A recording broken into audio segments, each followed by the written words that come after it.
अजित गोरे हे सरकारी नोकरीतून निवृत्त झाले होते. तडफदार नेतृत्व, त्यामुळे ते गावात खूप प्रसिद्ध होते. अन्यायाविरुद्ध कायमच आवाज उठवायचे. त्यामुळे गावात ते सर्वांचेच खूप लाडके असे होते. असे अजित गोरे यांच्या गावातील अनेकांच्या ओळखीतले होते. कारण गावात सर्वजण त्यांना खूप मान सन्मान देत असे. तसे ते गावातील जबाबदार व्यक्तिमत्व देखील होते. गावातील सर्वजण त्यांना सन्मानपूर्वक वागणूक देत होते. जेव्हापासून अजित यांना सरकारी नोकरी लागली, तेव्हापासून त्यांच्या वडिलांची इज्जत गावात अजूनच वाढली होती. अजितला सरकारी नोकरी लागल्यानंतर त्यांच्या वडिलांनी त्यांच्या शेजारच्या गावात असलेल्या मित्राच्या मुलीशी लग्न ठरवून ते गावी आले. आपल्या वडिलांचं म्हणणं ऐकून अजित मोहिनीसोबत लग्न करण्यास तयार झाला. लग्न झाल्यानंतर बऱ्याच वर्षांपासून मोहिनी यांना अपत्य होत नसल्याने अजित त्याच्या कुटुंबियांनी त्यांचं दुसरं लग्न करायचं ठरवलं.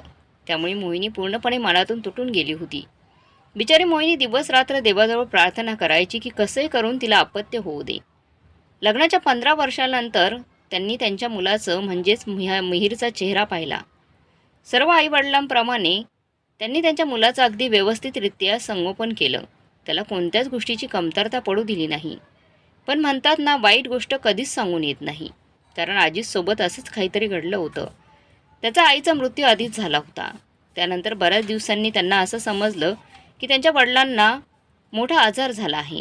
त्यांच्या आजारपणाच्या खर्चासाठी अजितने अजिबात मागे पुढे पाहिले नाही. त्याने त्यांची संपूर्ण संपत्ती वडिलांच्या आजारपणातच घालवली. पण तरी त्याचे वडील वाचू काही शकले नाही. हळूहळू दिवस निघून जात होते. आता त्यांचा मुलगा मिहीर याची 12वी झाली होती. तो त्याच्या वडिलांना म्हणाला, मला पुढचं शिक्षण परदेशात घ्यायचं आहे बाबा. तुम्हाला तर माहीत आहे की परदेशात चांगल्या संधी आहेत.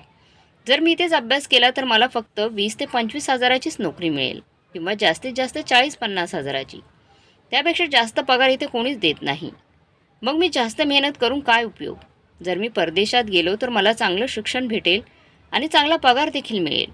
मोहिनीने तिच्या मुलाला समजवण्याचा खूप प्रयत्न केला, पण अजितने त्याच्या मुलाची ती इच्छा पूर्ण केली. त्यासाठी त्यांनी त्यांच्याजवळ असलेली सर्व संपत्ती त्याच्या शिक्षणात घालवली. मिहीर आता परदेशात त्याच्या आईवडिलांना सोडून राहू लागला. त्यामुळे मोहिनी आणि अजित पुन्हा एकदा एकटे पडले होते. दिवसभर ते आपल्या मुलाचा विचार करत. त्यांना नेहमी आशा होती की त्यांचा मुलगा एक दिवस नक्कीच यशस्वी होईल. 3 वर्षांनंतर मिहीरने परदेशात पदवी प्राप्त केली आणि त्याला नोकरी लागली. तो त्याच्या आयुष्यात इतका रमून गेला होता की आईवडिलांची आठवणसुद्धा तो काढत नव्हता. अजितची नोकरी सरकारी नोकरी असल्याने दोघा नवरा बायकोंचं पेन्शनवर खर्च भागून जात असे. एके दिवशी त्यांच्या मुलाने त्यांना फोन केला आणि सांगितलं की तो भेटायला भारतात येत आहे. त्याचे आईवडील खूप आनंदात होते, कारण मिहीर बऱ्याच वर्षांनी देशात परत येत होता.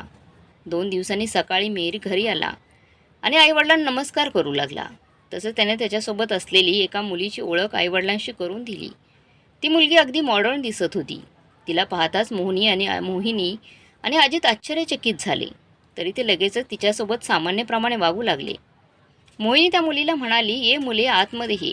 बरेच दिवसांनी आमचा मुलगा घरी परत आला आहे. या मुलांना आतमध्ये या. येऊन आपापल्या खोलीत जा आणि फ्रेश होऊन या. मोहिनी आणि अजित त्यांच्या छोट्याशा गार्डनमध्ये बसून गप्पा गोष्टी करत होते. मोहिनी नवऱ्याला सांगू लागली, आजचा दिवस किती शुभ आहे ना, कारण आपला मुलगा बऱ्याच वर्षांनी आज घरी आला आहे. आपल्या मुलाच्या परतण्याचा अजित खूप खुश होता, पण तरी मनातल्या मनात तो विचार करू लागला आणि मोहिनीला म्हणाला, तुला कदाचित लक्षात नाही की मागच्या वेळेस जेव्हा मिहीर घरी आला होता तेव्हा माझी सेवानिवृत्तीची पार्टी होती. त्यावेळेस आपण असेच आनंदात होतो. पण तो आपल्या आनंदात सहभागी न होता त्याची नजर फक्त मला मिळालेल्या सेवानिवृत्तीच्या पैशांवर होती. आणि जेव्हा ते पैसे त्याला मिळाले तेव्हा तो लगेचच इथून निघून गेला. त्यावर मोहिनी म्हणाली, तुम्ही पण ना कशा गोष्टी करता? आपलं जे काही आहे ते मिहीरचंच आहे ना. आज ना उद्या ही सर्व संपत्ती त्याचीच होणार आहे. अजित बायकोला म्हणाला, तुझं म्हणणं अगदी बरोबर आहे की आपण मेल्यावर आपली सगळी संपत्ती त्यालाच जाणार आहे. पण आपण जिवंत असताना सुद्धा तो आपल्याला मेल्यासारखंच वागवतोय. आपण जिवंत आहे हे तो विसरूनच गेला आहे. आजच्या जगात पैशाला फार महत्त्व आहे. जी लोक पैशाला महत्त्व न देता नात्यांना महत्त्व देतात ती लोक वेगळीच असतात. आपला मुलगा तसाच आहे. तो फक्त आणि फक्त पैशांना महत्त्व देतो. तुम्ही उगाचच जास्त विचार करत आहात. असं काही नाही. मिहीर खूप चांगला मुलगा आहे आपला, आणि तो आपल्यावर खूप प्रेम करतो. तुम्ही या सर्व गोष्टी डोक्यातून काढून टाका. आणि आतमध्ये चला. आत गेल्यानंतर सगळे आपापल्या खोलीमध्ये गेले.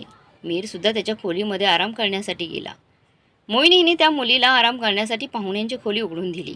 आज इतक्या वर्षानंतर त्यांचा मुलगा मिहीर घरी परत आला होता, म्हणून त्या खूप आनंदात होत्या.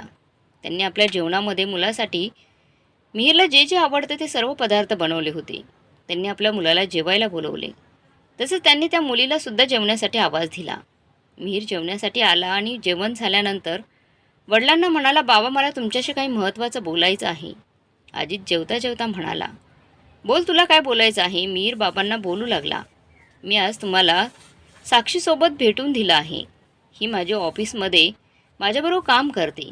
खरं तर आम्ही दोघं लग्न करणार आहोत, म्हणून मला असं वाटतं की आपण माझं लग्न अगदी साध्या पद्धतीने लवकरात लवकर करूया बाबा, कारण आम्हाला 3 दिवसांमध्ये परत जायचं आहे. मी रजिस्टर ऑफिसमध्ये अगोदरच अर्ज करून ठेवला आहे. रजिस्टर ऑफिसमध्ये अगोदरच अर्ज केला आहे. हे वाक्य ऐकून अजित आश्चर्यचकित झाले. त्यांनी जे काही ऐकले त्यावर त्यांचा विश्वासच बसत नव्हता. अजित मिहीरचे वाक्य पुन्हा बोलत म्हणाले, तू रजिस्टर ऑफिसमध्ये अगोदरच अर्ज केले आहेस? तो आम्हाला काहीही का नाही सांगितलंस किंवा काही का कळवलं नाहीस? तो आम्हाला काही न कळवता स्वतः ठरवलं की कोणाशी लग्न करायचं आणि कोणाशी नाही ते, आणि आम्हाला सांगणं तुला योग्यसुद्धा वाटलं नाही. तू एवढा मोठा निर्णय आम्हाला न विचारताच घेतलास. त्यावर मिहीर म्हणाला, बाबा कृपा करून शांत व्हा. तुम्ही एवढी प्रतिक्रिया का देत आहात? आणि तसंही तुम्हाला विचारण्याची काय गरज आहे?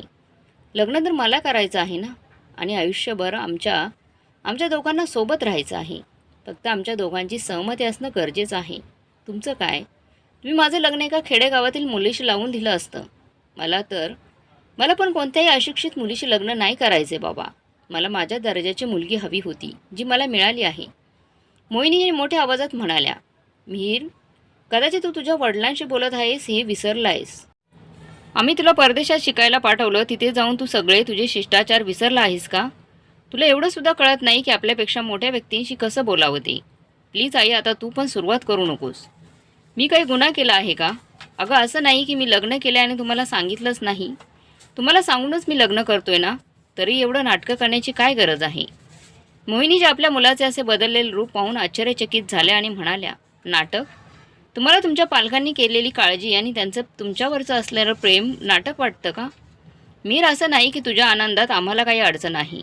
आम्हाला फक्त अशीच इच्छा आहे की तुझ्या आयुष्यात अशी कोणतीही चुकीची व्यक्ती यावी ज्यामुळे तुला आयुष्यभर पश्चाताप करावा लागेल. मोहिनी असे म्हणताच साक्षीने तिचे जेवणाचे ताट फेकून दिले आणि म्हणाली, मीर, तुझी म्हातारी आई माझा किती अपमान करत आहे हे तुला दिसत नाही का? आणि तू इथे मूर्तीसारखा उभा आहेस. तुझ्या तोंडातून एक शब्दही येत नाही. आत्ताच तुझी अशी अवस्था झाली तर लग्नानंतर काय होईल? मला अशा व्यक्तींसोबत राहायचंच नाही आहे.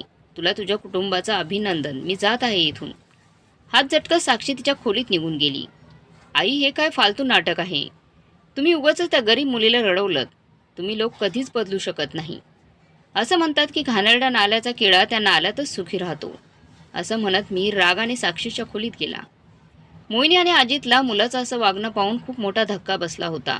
आपल्या मुलाच्या तोंडून एवढ्या गोष्टी ऐकायला मिळतील अशी अपेक्षा त्यांनी कधीच केली नव्हती. त्यांनी कधीच विचार केला नव्हता की ज्या मुलाला ते एवढ्या आशेने आणि विश्वासाने आपलं सर्व काही गमावून परदेशात पाठवत आहेत, तोच आपल्याला एक दिवस त्यांना रिकाम्या हाताने रस्त्यावर उभे करेल. रागाच्या भरात साक्षीने तिची बॅग पॅक केली आणि ती घरातून निघून गेली.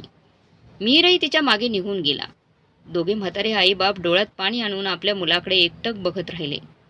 पण त्यांच्या मुलाने म्हणजेच मिहीरने त्यांच्याकडे एकदाही मागे मान वळून पाहिलं नाही आणि तो आपल्या प्रेयसीच्या मागे मागे धावत गेला. मिहीर निघून गेला, पण आपल्या आईवडिलांसाठी अपार दुःख आणि वेदना मागे सोडून निघून गेला. ते दोघे ज्या संकटातून जात होते त्याची कल्पना करणे कठीण होते. अजित आणि मोहिनी दोघे आपले दुःख मनातच ठेवून आपले आयुष्य परत जगू लागले.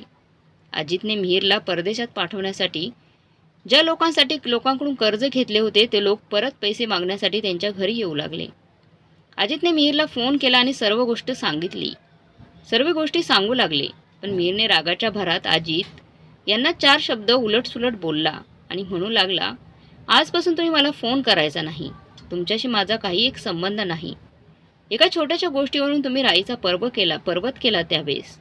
याच्यापुढे मी कधीच इथे येणार नाही आणि माझ्या पत्नीला सुद्धा कधीच इथे येऊन देणार नाही. ज्या मुलीसोबत मी लग्न करणार आहे हे सांगितल्यावर तुम्ही त्या दिवशी एवढा मोठा तमाशा केला होता. मी त्याच मुलीबरोबर लग्न केलं आहे. असे बोलून मोहिरने फोन कट केला. अजित यांच्या डोळ्यातून अश्रूच्या धारा वाहू लागल्या. आम्ही आमच्या संगोपनात कुठे कमी पडलो, ज्यामुळे आमचा मुलगा नालायक निघाला हे त्यांना समजत नव्हतं. तितक्यात मोहिनी चहा घेऊन किचनमधून बाहेर आली. तेव्हा तिने पाहिलं की अजितच्या डोळ्यातून अश्रू वाहत आहेत. ते दृश्य पाहून मोहिनी घाबरून गेली आणि म्हणाली, काय झालं तुम्हाला? तुम्ही का रडत आहात? तुम्ही शांत राहा आणि मला सांगा की नक्की काय झालं आहे. मीर बरा आहे ना तिकडे? त्याला काही झालं तर नाही ना? अजित स्वतःचे डोळे पुसत म्हणाला, आपला मुलगा अगदी व्यवस्थित आहे. आपली वेळ खराब आहे आणि आपलं नशीब आपल्यावर रुसून बसलं आहे. तरी मोहिनी वारंवार अजितला रडत असलेल्याचं कारण विचारू लागली. तेव्हा अजितने सांगितलं, मीर त्याच्यासोबत विचित्र पद्धतीने बोलला आहे. जेव्हा ही गोष्ट मोहिनीला कळाली तेव्हा तिने अजितला मिहीरला फोन लावण्यास परत एकदा सांगितले आणि स्वतः त्याच्यासोबत बोलण्याची जिद्द करू लागली. मोहिनी बडबडू लागली, मिहीरचं डोकं खराब झालं आहे का? त्या मुलीने त्याच्यावर कसली जादू केली आहे ज्यामुळे त्याला त्याचे आईवडील दिसत नाहीत. अजितला कळून चुकले होते की त्याच्या मुलाला आईवडिलांमध्ये काही रस राहिलेला नाही. आता त्याच्या आयुष्यात जे काही आहे ती फक्त त्याचीच पत्नी आहे. मुलगा फक्त नावाला राहिला होता. तरी मोहिनी या गोष्टीचा स्वीकार करत नव्हती. आपल्या मुलावर तिचा अधिकार समजून ती त्याला वारंवार फोन करत राहिली. जर मीर तिला काही उलटसुलट बोलला तर या गोष्टीसाठी अजित घाबरू लागला होता.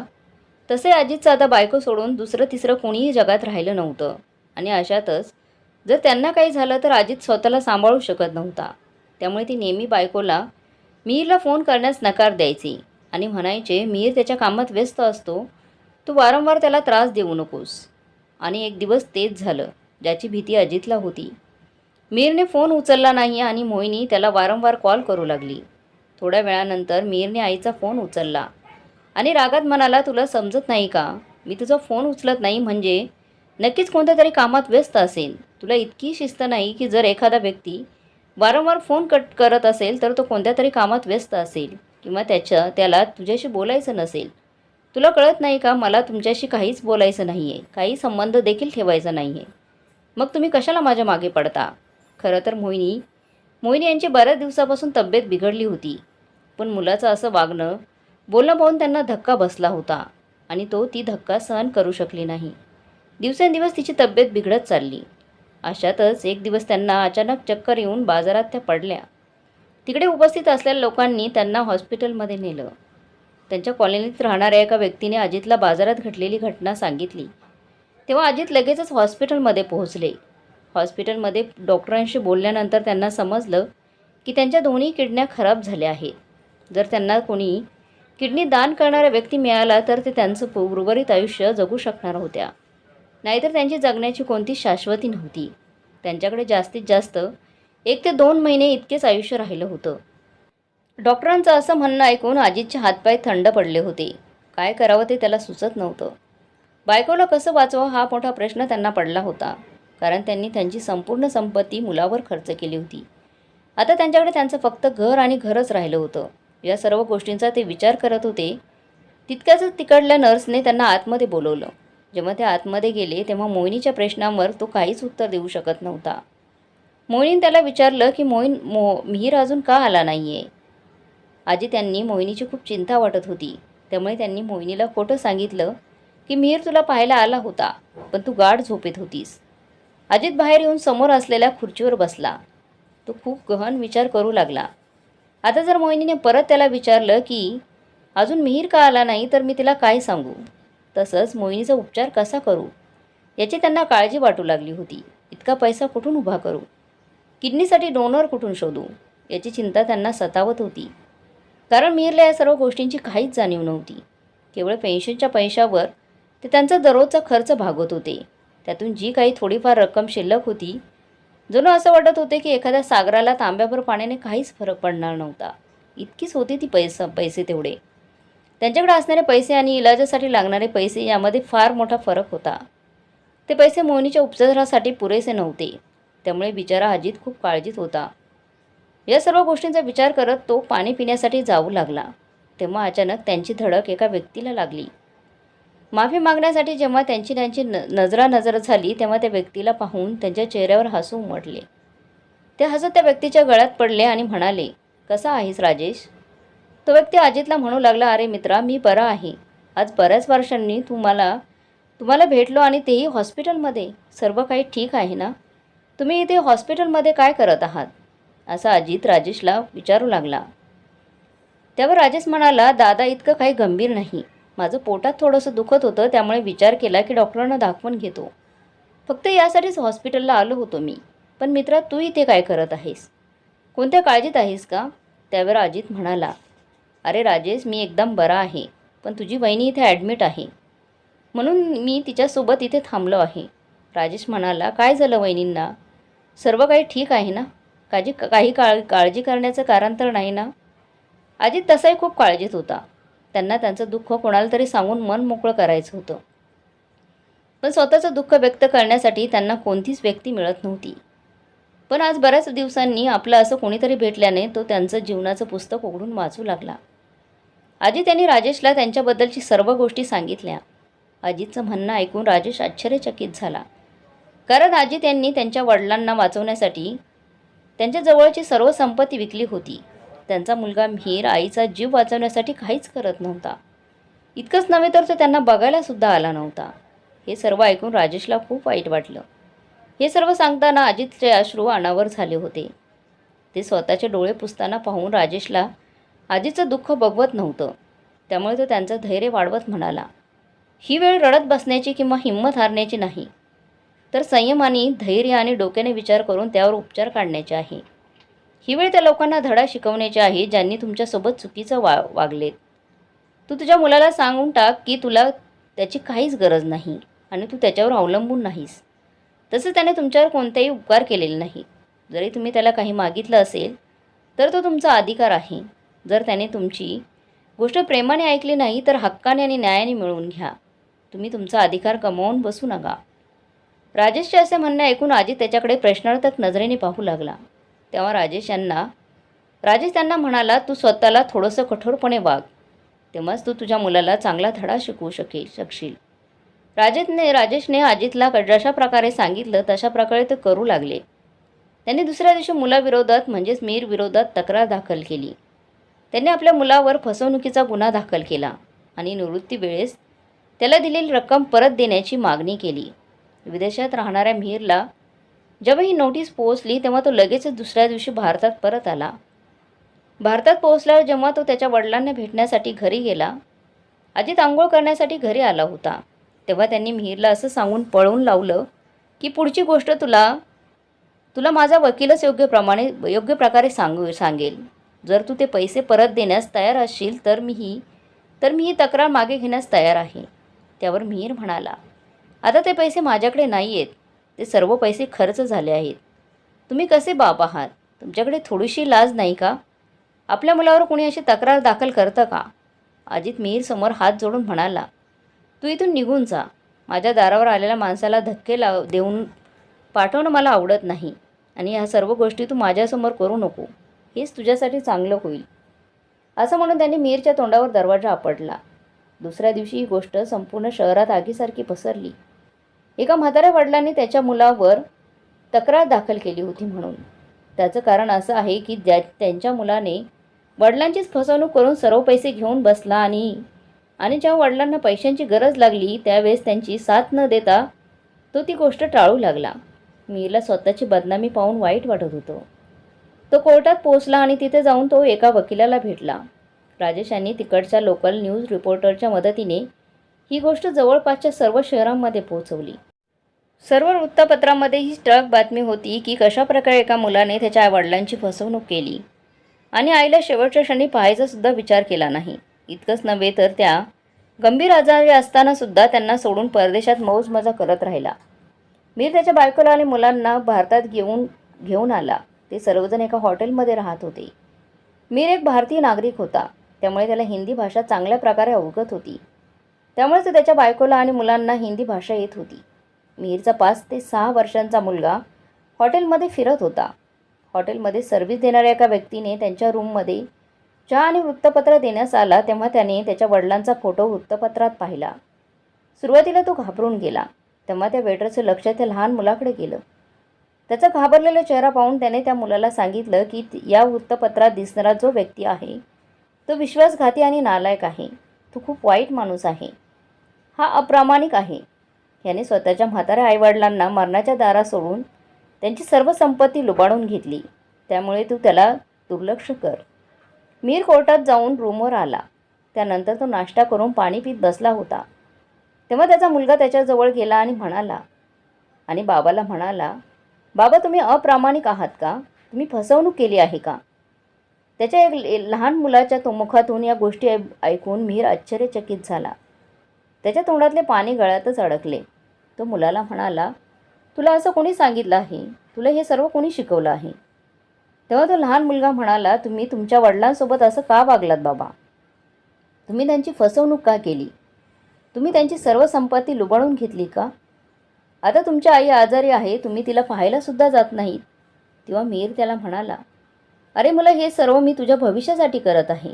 याला फसवणूक नाही म्हणत. मी तर फक्त माझ्याविषयी आणि तुझ्या भविष्याविषयी विचार करत आहे. तेव्हा त्याचा मुलगा म्हणाला, जेव्हा तुम्ही म्हातारे व्हाल आणि मी मोठा होईल तेव्हा मी तुमच्यासोबत असंच वागेन. तुमचा सर्व पैसा घेऊन टाकेन. कारण मलाही माझ्या भविष्याबद्दल विचार करावा लागेल ना बाबा. अशा प्रकारे त्याने अगदी निरागसपणे वडिलांना उत्तर दिलं. आपल्या मुलाचे असे उत्तर ऐकून मीरचे चित्त थाऱ्यावर आलं. जेव्हा त्याच्या मुलाने त्याला सांगितलं की तो मोठा झाल्यावर तोही तसाच वागणार, मिहीरला वाऱ्यावर सोडून देणार, त्यामुळे मिहीरला प्रत्येक क्षणी ठेच खावी लागणार. मुलाचे असे शब्द ऐकून त्याला समजलं की त्याचे आईवडील कोणत्या परिस्थितीमधून जात आहेत. कारण त्याने एक मुलगा म्हणून त्यांच्यासाठी काहीच केलं नव्हतं. पण त्याचे आईवडील एक पालक म्हणून सर्व आनंदाचा त्यांनी त्याग त्याच्यासाठी केला होता. सर्व संपत्ती त्याच्या शिक्षणासाठी ते देऊन बसले होते. आता जेव्हा त्यांना त्यांची गरज होती तेव्हा त्याने त्यांच्याकडेच दुर्लक्ष केलं होतं. मीर संपूर्ण शहरात इतका प्रसिद्ध झाला होता की शहरातील प्रत्येक व्यक्तीला त्याच्याबद्दल माहिती मिळाली होती. एक वयस्कर महिलेचं आयुष्य ह्या केसवर अवलंबून होतं. शेवटी या गोष्टीला महत्त्व देऊन लवकरात लवकर त्यावर निर्णय घेतला गेला. कोर्टामध्ये मिहीर आणि अजित या दोघांना बोलवलं गेलं. वकिलांनी आपली कार्यवाही सुरू केली. अजयच्या वकिलांनी मिहीरला प्रश्न विचारण्यास चालू केले. तेव्हा मीर अस्वस्थ झाला. तसे मीरच्या डोळ्यात चलाखपणा आणि फसवणुकीच्या जागी पश्चाताप आणि दुःख दिसत होतं. जेव्हा न्यायाधीशांनी अजितला विचारलं की तुम्ही तुमच्या मुलावर केस का केली आहे, तेव्हा अजितने सुरुवातीपासूनची सर्व घटना, काय काय घडलं, अगदी खऱ्या पाण्याने सगळ्या गोष्टी सांगितल्या. लहानपणापासून ते आत्तापर्यंत त्यांनी त्यांच्या मुलासाठी काय काय केलं, ते कोणत्या परिस्थितीत त्यांच्या मुलाला त्यांनी विदेशात पाठवलं, त्यांना कोणत्या गोष्टींना सामोरं जावं लागलं, अशा अनेक गोष्टी त्यांनी न्यायाधीशांना सांगितल्या. कशाप्रकारे त्याचे पैसे, त्याला शिक्षणासाठी सगळ्या प्रकारचे पैसे पुरवले, ते सर्व न्यायाधीशांना सांगितलं. त्यांचं म्हणणं ऐकून असं वाटत होतं की जणू त्यांनी त्यांच्या आयुष्याचं संपूर्ण पुस्तक वाचत आहेत. हे सर्व सांगताना ते त्यांच्या भावनांना रोखू शकले नाहीत आणि सर्वांसमोर जोरजोराने रडू लागले. त्यांना असं रडताना पाहून आणि सत्य ऐकून तिथे उपस्थित असणाऱ्या प्रत्येक व्यक्तीच्या डोळ्यात पाणी आलं. एखादा मुलगा त्याच्या आईवडिलांच्या गरजेच्या वेळेस स्वतःच्या बालपणीच्या सर्व गोष्टी कसा काय विसरून जातो? तो त्यांच्या आईवडिलांना तडपताना, त्यांना त्रास होताना कसं काय पाहू शकत नाही? मिहीरला त्याच्या चुकीची जाणीव झाली होती. तो सर्वांसमोर अजितची माफी मागू लागला आणि त्यांना सर्व पैसे परत देण्याचे वचन दिले. इतकंच नव्हे तर तो त्याच्या आईला किडनी देण्यासही तयार झाला. आता तो जेव्हा त्यांना पैसे देण्यास तयार झाला तेव्हा अजित त्यांनी त्याच्यावर केलेली तक्रार मागे घेतली. अजित मिहीरला घेऊन हॉस्पिटलमध्ये गेला, जिथे मोहिनी त्यांची आतुरतेने वाट पाहत होती. मोहिनीचं शरीर एखाद्या सांगाड्यासारखं दिसत होतं. तिचा अशक्त चेहरा संपूर्ण सुरकुत्यांनी भरून गेला होता. ती विस्फारलेल्या डोळ्यांनी स्वतःच्या मुलाकडे पाहू लागली. तेव्हा तिच्या चेहऱ्यावर लगेचच हसू उमटलं. तिच्या थरथरत्या हाताने तिने तिच्या मुलाला जवळ बोलवलं. तिची अशी अवस्था मिहीर पाहू शकत नव्हता. आईला अशा अवस्थेत पाहून तो स्वतःला सांभाळू शकत नव्हता. मोहिनीचा हात पकडून तो जोरजोरात रडू लागला. स्वतःचं डोकं आईच्या बेडवर ठेवून रडू लागला आणि तिची मनापासून माफी मागू लागला. हे सर्व पाहून अजित संतुष्ट झाला. तो मोहिनीच्या डोक्यावर हात ठेवत म्हणाला, काळजी करू नकोस, मी तुझ्यासोबत आहे. तुला काहीच होणार नाही आणि आता आपला मुलगा आपल्यासोबत आहे. आता तर तू खुश आहेस ना? मोहिनी हसत हसत स्वतःची मान हलवू लागली. दुसऱ्या दिवशी मिहीरचे सर्व चेकअप झाले आणि किडनी ट्रान्सप्लांटची ट्रान्सप्लांटची प्रक्रिया चालू झाली. या सर्व गोष्टी जवळपास 1 महिना निघून गेला. मीरच्या ऑफिसमध्ये जास्त सुट्ट्या झाल्यामुळे त्याची नोकरी निघून गेली. आता त्याने भारतातच एक चांगली नोकरी शोधून ठेवली. तो आणि त्याचं कुटुंब आईवडिलांसोबत एकत्र राहू लागले. मोहिनी आणि अजित त्यांचा मुलगा, सून आणि नातवंडांसोबत अगदी आनंदात राहू लागले. आताही ते त्यांच्या कुटुंबियांसोबत अगदी आनंदाने राहत आहे. इतकं सर्व होऊनही ते त्यांच्या आयुष्यात घडलेल्या घटनेला अजित आणि मिहीर विसरू शकत नव्हते. मिहीरला या गोष्टीची भीती वाटायची की त्याचा मुलगा मोठा होऊन त्यांच्यासोबत असं काही करू नये जसं त्याने त्याच्या आईवडिलांसोबत पूर्वी केलं होतं. आता त्याला एक बाप म्हणून चिंता सतावत होती आणि त्याला त्याच्या जबाबदारीची जाणीव देखील खूप चांगल्याच प्रकारे झाली होती. मित्रमैत्रिणींनो, मुलांना आईवडिलांची किंमत तेव्हा समजते जेव्हा ते स्वतः आईवडील होतात, जसे मिहीर आणि राधा झाले होते. तर तुम्ही या गोष्टीला सहमत असेल तर कमेंट करायला विसरू नका. आणि हो, आमच्या चॅनलला अजूनपर्यंत सबस्क्राईब केलं नसाल तर नक्की करा. परत भेटू अशाच नवीन हृदयस्पर्शी कथांसोबत. धन्यवाद.